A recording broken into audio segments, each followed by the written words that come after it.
The Duke and Duchess of Cambridge travelled from London to Scotland on the royal train in December, which cost the taxpayer almost £48,000, according to the latest royal accounts. William and Kate travelled 1,250 miles by rail to thank communities, outstanding individuals and key workers for their efforts during the coronavirus pandemic. However, royal expert Daniela Elzer highlighted that the cost of their grand trip did not particularly make much of an impression. She added that if Meghan and Harry had spent the same, they would have sparked outrage, meaning the Duchess of Sussex did not get the same support. She wrote in Australian newspaper Adelaide Now, "What makes this such an interesting revelation is not just their willingness to zip around the nation in suitably grand style, but the fact that this news will most likely fail to really register or to make much of an impression. But, just for a moment imagine the self-righteous clamour this news would have sparked if instead it had been Harry and Meghan, Duke and Duchess of Sussex, on board choo-chooing their way across the UK. The headlines would have been all outrage and massive fonts, someone would have put out a poll to see if public approval for them had fallen, and there would be no end of starchy commentators willing to castigate Harry and Meghan on the airwaves.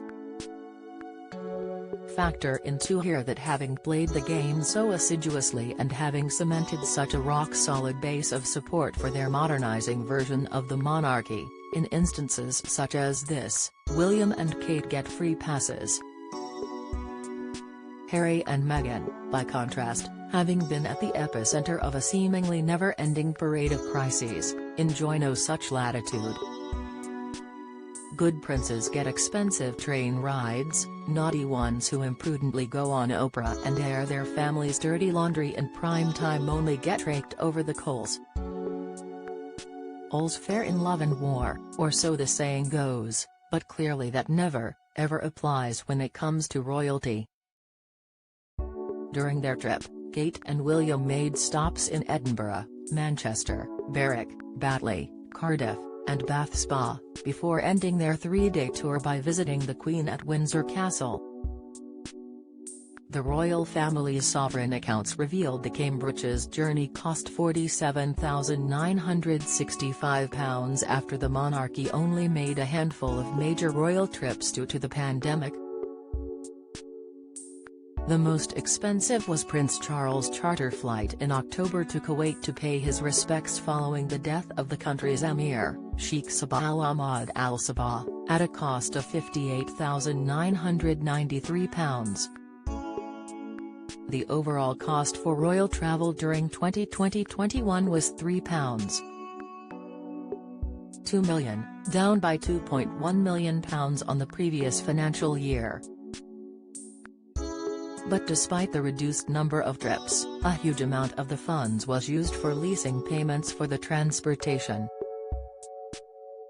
The cost of helicopters was £2.1 million, including operating lease payments of £600,000. Large and small fixed-wing aircraft cost £100,000 each. Rail travel was £700,000, which included lease payments of £200,000, and vehicles £200,000. The accounts also showed Harry and Meghan's £2.4 million reimbursement of the taxpayer for renovating Frogmore Cottage also included more than 18 months' rent. The report stated Harry and Meghan paid rent for the 5 months up to May last year and after moving to America and signing a lucrative deal with Netflix, later paid the £2.4 million refurbishment bill. The sum also appeared to cover a 22-month rental period, from June 2020 until March 2022, when the couple's annual license to occupy their private UK home will be up for renewal. In the 2018-19 Royal Financial Report, the work to renovate Frogmore Cottage was listed as costing £2.4 million, with the document adding, The scheme consisted of the reconfiguration and full refurbishment of 5 residential units in poor condition to create the official residence for the Duke and Duchess of Sussex and their family. The works started on site in November 2018 and were substantially completed by the end of March 2019. A spokesperson for the Sussexes said, "The Duke made a substantial contribution to the sovereign grant last year to support necessary and existing refurbishments to Frogmore Cottage, which specifically included essential structural updates to the building. As part of this agreement, all tenant obligations are being met. The Duke and Duchess continue to operate with no money being drawn from the UK taxpayer."